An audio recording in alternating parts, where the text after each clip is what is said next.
I want to welcome everybody here to our 11th season vendor training meeting.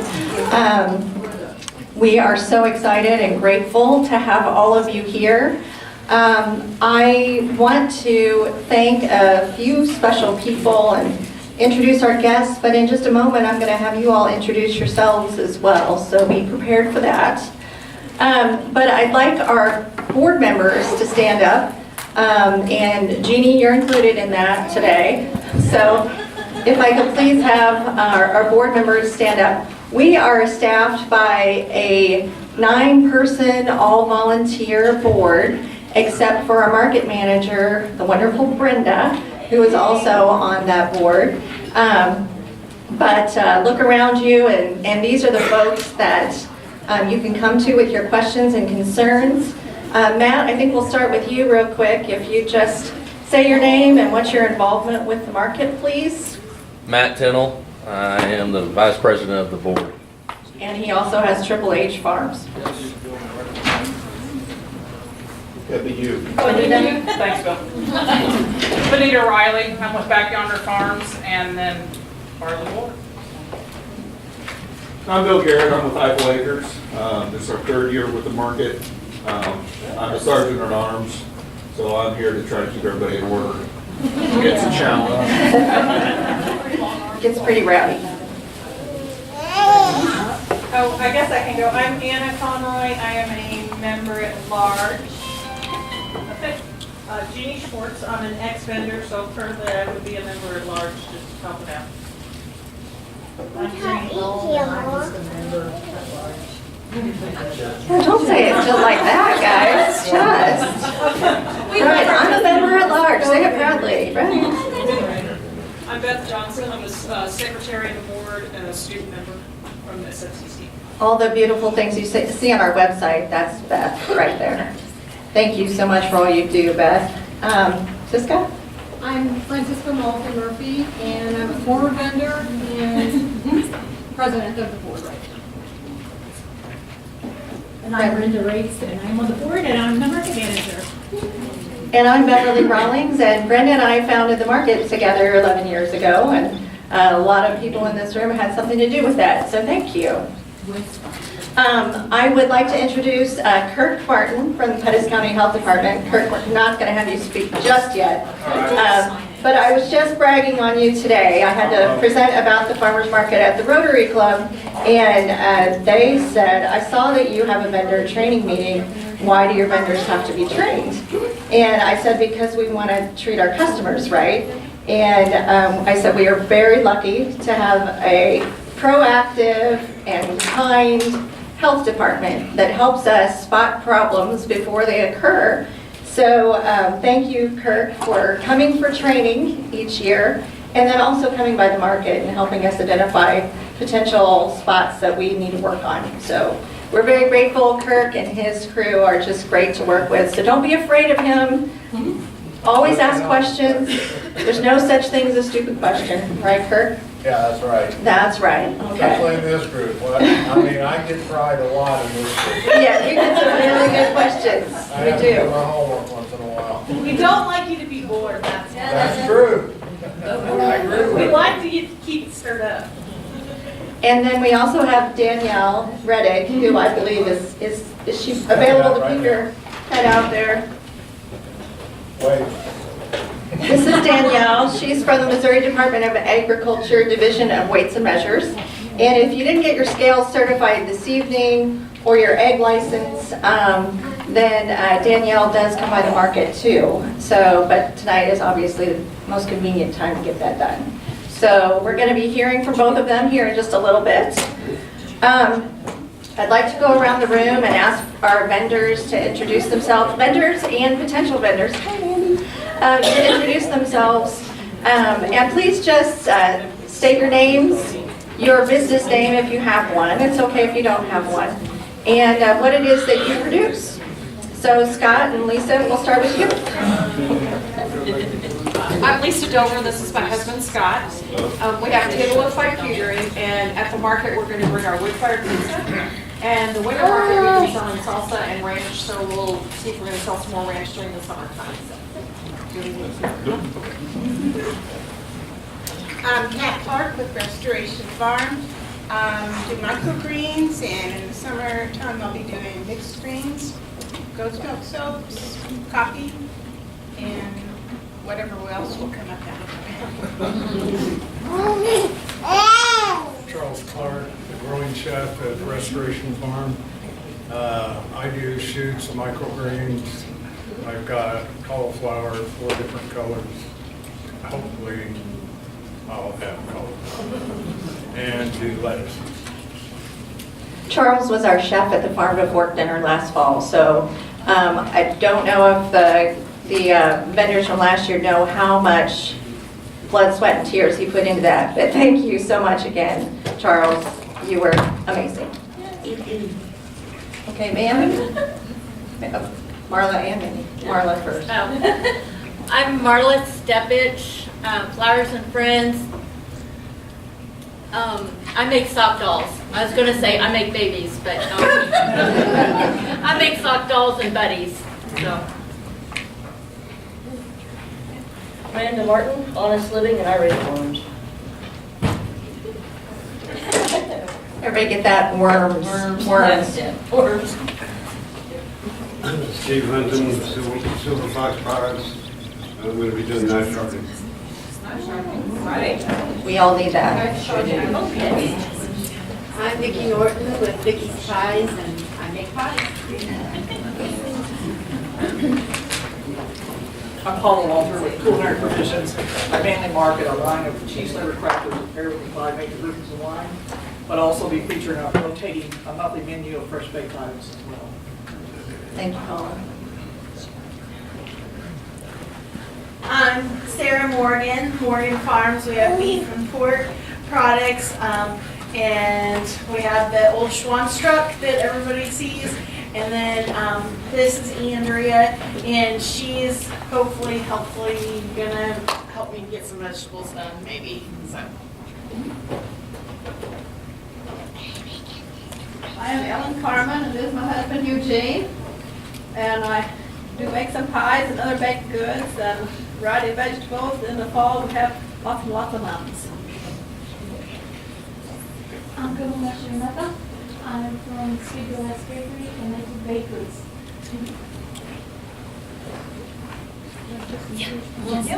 Okay, I'm Hannah Summers, and we are doing market garden and hopefully specializing in lettuce.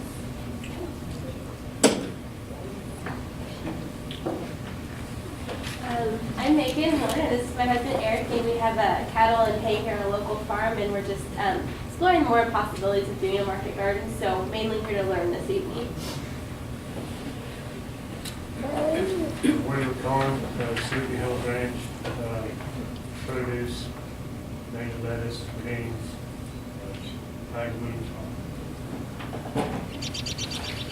I'm Nikki Brown with the Brown Bag. We don't know what I'm gonna do yet, but it'll be something along with food. I love that you keep it broad. That's good. Kim Orange from Orange Farms. We primarily focus on sweet corn.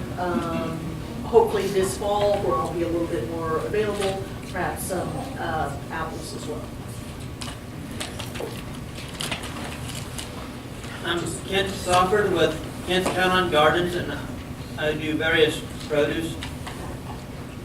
Thank you, Ken.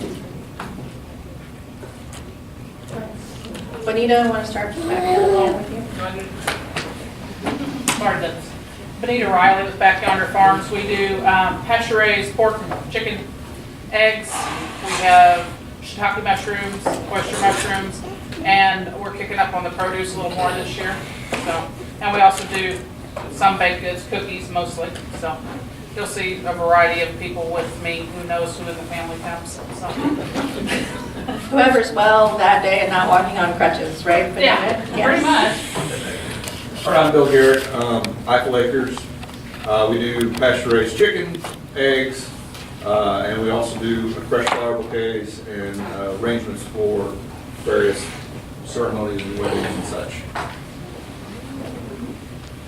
I'm Marty Yoder, and we do fried pies.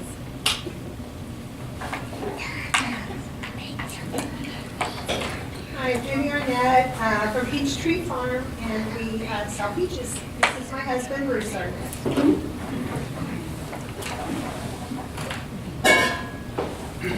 I'm Moses Hershberger from Wisdom Valley Farms, and this is my wife Rachel and my parents, which you will probably see them more on the market this year, because my dad's taken over the role of my little younger sisters.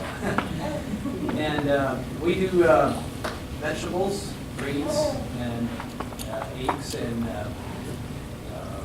yeah, what we say, some fruits. So we'll have lots of strawberries. I have 2,000 strawberries. Terrific. We'll see how that turns out. Yes, thank you, Mose. Susan, how about you?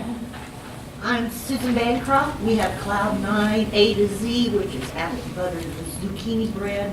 We mostly bake, and we have strawberries, blackberries, and a little bit of garden stuff, and some jewelry this year.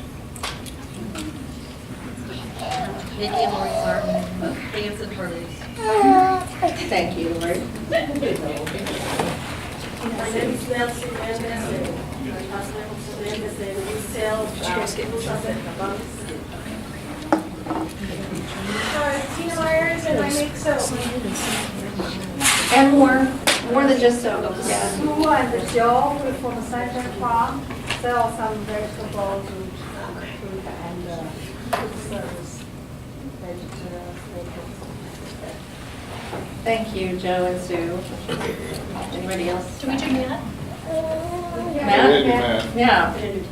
Thanks, guys. Matt, Triple H Family Farms. We do honey and tomatoes and just a variety of vegetables. Okay, so thank you, everyone. So, what happened to our screen? Okay. All of this is really exciting. This is, to me, like the most exciting time of the year in the planning. And so anyway, I just want you to know that we try to create a great market experience for you and our customers. But I will say the customers are the priority. You know, if we don't have customers, then you don't have business. So we try to create a balance between having enough vendors in a category and not having too many. We don't want you to pay a membership fee and then find that it was a bad experience for you. So with that being said, that obviously the training, there's no charge for that. But Brenda, as our market manager, will be the one who decides what the market mix is, and she'll consult with the board about that. But we try to give our customers as wide a variety of the highest quality food possible. So that is what our goal is. And if you're here, it's not a guarantee that you'll be a member of the market. So we just wanted to point that out up front, that we're really trying to make a good market experience, not just for you, but also for our customers. So without further ado, we have two very important presentations right now. We've got Kirk Martin with Pettis County Health Department and Danielle Reddick. So which order are you two going to go in here? We go with Kirk first? You go first. Okay. So come on in. Oh. That was a big step. So, as Deb was saying, this is my third or fourth year now with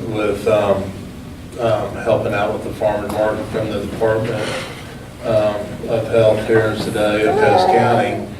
We always encourage, let me back this up a little bit. We don't want to be the no person. Sometimes we have to be.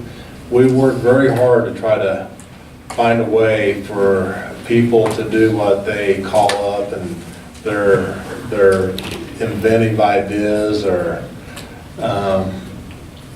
their new thoughts about something. So yes, I've had to study a lot more than I really cared to try to figure out how to make things work for everybody. Mostly when we're dealing, our biggest issues are usually around salsa and sauces because of the FDA regulations behind those. Better process to school, sending recipes off to the better process review, and then having either finding an authorized canner or having the equipment in a certified commercial kitchen to meet the FDA restrictions or guidelines in canning food. So we had one last year that did fresh salsa, I believe. She actually had a kitchen that she was working through that was able to do the fresh salsa.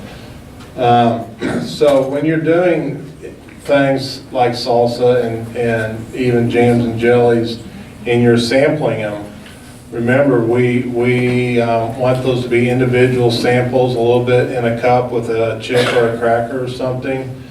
Don't put the nice party plate out there and let everybody sample from it. That's against our regulations. It's been that way for many years, but if anybody's new to the crowd, that's always one of those things that we catch people at craft shows and stuff, that they're not mishandling that type of sampling. Vendors that have hot food, we need to make sure. I had a couple that I was kind of right on the borderline last year. Keep our hot food hot, and that means until the consumer picks it up.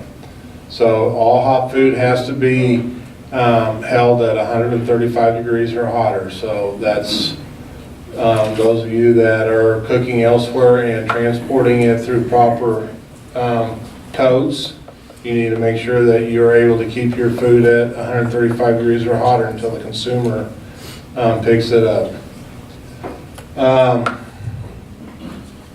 I feel like I'm talking to the choir on most of this stuff. Most of you have been here many years. I'm going to open it up to questions here real quick. Is there anything? I have literature up here, especially on the canning and honey. It does talk about the salsas and sauces. How about the 504?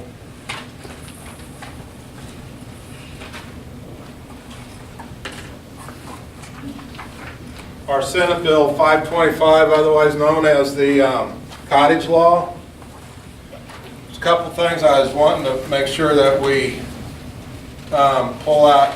It's kind of almost like two bills in one. First part of this is for organizations, churches, charities, and then on the back part it starts over basically, and it talks about an individual doing it out of their house. A couple things that I want to bring is anything that has to be refrigerated, cheesecake, milk cakes, any type of item that is not shelf stable is not allowed to be made out of your house after it's cooked.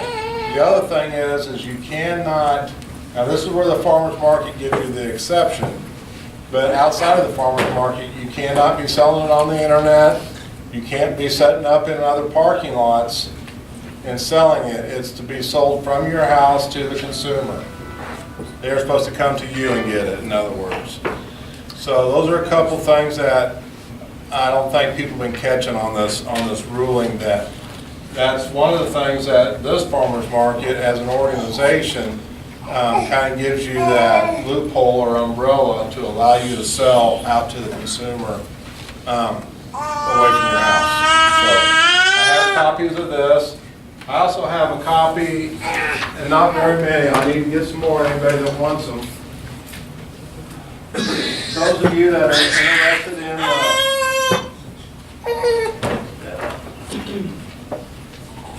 regulations on canning, this pamphlet right here has got K-State down the bottom. And when you open it up, it's my go-to pamphlet because it basically just lists all different types of canned items and whether they're allowed or not allowed or what you have to do to actually can them. So this is the go-to item. And I was talking, I don't remember your name. Charles. We both have been to the Better Process schooling at different schools, but we both decided that was a school we never want to attend again. So, huh? 4 days out. Yeah. Yeah, for sure. So anyway, I have copies of flyers up here on honey, on barbecue sauces, on canning, temporary food stands. And I have a slideshow. Now, I know that you have your own farmer's market. I think this is actually off USDA's. A slideshow basically on paper about the requirements of farmer's market, through an organized farmer's market. Vegetables. Remember, we cannot process vegetables. You get the one cut off the vine. Everybody pretty much remember that or have any questions on that? Because that's been one of those. All right, Brenda, you got anything that you can think of? Are there any questions? Kirk, you might talk about a little bit more about the processing off the vine and then the sampling involved. Like if somebody has melons and they want to provide samples, please tell them what they need to do. By rule, you get one cut, and that's removing it from the vine, or if it's lettuce, it's harvesting your crop. So plugging a melon is not an allowed or acceptable item. Cutting a melon in half is not allowed. And I know, I see them and I jump on them, those guys that are set up outside of your stands, believe me, they get talked to a lot. And they get stuff confiscated. I have one gentleman that I know everybody in here knows. I don't know how many jars of stuff I've confiscated from him, but he just keeps right on going. It's his choice, I guess, but every time I catch him and he's doing something wrong, just let it be known that I cost him a little bit. Of course, he's my favorite. I'm his favorite person anymore. But anyway, so on the processing of fruits and vegetables and stuff, according to rule, we can't make up salad bowls or fruit dishes or anything of that nature. You just pick it and put it in your packs or however it is that you're selling it, flats, and sell it as a whole item. Could they do that if they had a certified kitchen? If you have a certified kitchen, that changes a lot of things, yes. And if you do have that, it needs to be inspected, which would be me, so you need to get a hold of me. And then there's certain process, because now you are a certified kitchen, labeling will start coming into play. There's other guidelines we'd have to address if we had a certified kitchen. But it does give you flexibility. And what about when you're not in Pettis County? How do you have to deal with that? Well, you spend a lot of time on the phone trying to figure out which county's going to work with you and not, right? Yes. Every county in Missouri is basically home rule. So some counties actually work in conjunction with the state. We have a ordinance county, so we are, and then Johnson County is an ordinance county. All the counties around are ordinance counties around us. But the difference is these rulings, sometimes they're left open for interpretation and desire. You know, it's real easy for my counterpart in another county just to not want to spend the time to do it, so they just say no. And unless you're going to really press the issue and go above them to the state, no is the answer. And I'm not going to, I don't have authority to step over anybody, nor do they have to step over me. But because of the organization that Bev and Brenda have put together in this market, the fact that my background is from ag, and I really want to see people succeed, we go the extra mile to try to help and make sure that you guys can do what you're wanting to do or we try to at least give you the direction or the avenue to go get the answers. We usually don't just leave you no. Okay, so for our vendors that use somebody else's commercial kitchen, so say they're friends with a restaurant, how would they show to us, or to you even, that they use a certified kitchen? Would they? So we would require a meeting and a letter. I think you keep a file on all vendors. And we usually have, I think we have a letter stating basically the process in which they are preparing their product, where they're preparing it at, and then that kitchen is, you know, we got to have an agreement between that kitchen and them saying yes, they are using it. And if we feel that something other is going on, like they've gone to this process, but then they go home and start doing all their stuff at home, I think that, I don't know exactly where your ruling's at, but I would put a kibosh on it from my department. And then for like the people who do have a certified kitchen that are not in Pettis County, if they just bring like a copy of their, yes, you know, and have it at the market. Inspection, copy of the inspection from the other counties. Okay. We acknowledge other counties that have been a professional in their environment, so the inspection of that kitchen would suffice. We still would need the written procedure and an agreement letter with that kitchen that they're going to be able to use it. I think, didn't we get something like that on Cosmic Coffee, on the salsa? Yeah. We did, but we did. I think, well, I think Barry has it at least. Oh, yeah, Barry does, yes. Okay, so, yes. Okay, if you wanted to grill at market, and you grill a flank steak, put it on ice, grill it down. That grill, bread or bruschetta, put the meat back on top of the sauce. But you have to have that cut cold, because you got hot bread and cold product. The bread is not a potentially hazardous food, so I could care less about it. And your meat, you cooked it to temperature. One thing about steak versus hamburger is steak is a muscle cut, so it's not as temperature sensitive as ground beef is. So yes, once it's been brought up and cooled off properly, yeah. Now here's the problem: is you're wanting to cut that up into thin strips, and so you're going to have provide a warewashing method to wash, rinse, sanitize, plus a hand sink of some sort. It can be a temporary hand sink, but you are going to have a hand sink, and that's got to have a chlorinated water to it. So Kurt, could you elaborate just a little bit on when a vendor would need that triple wash station and hand sink?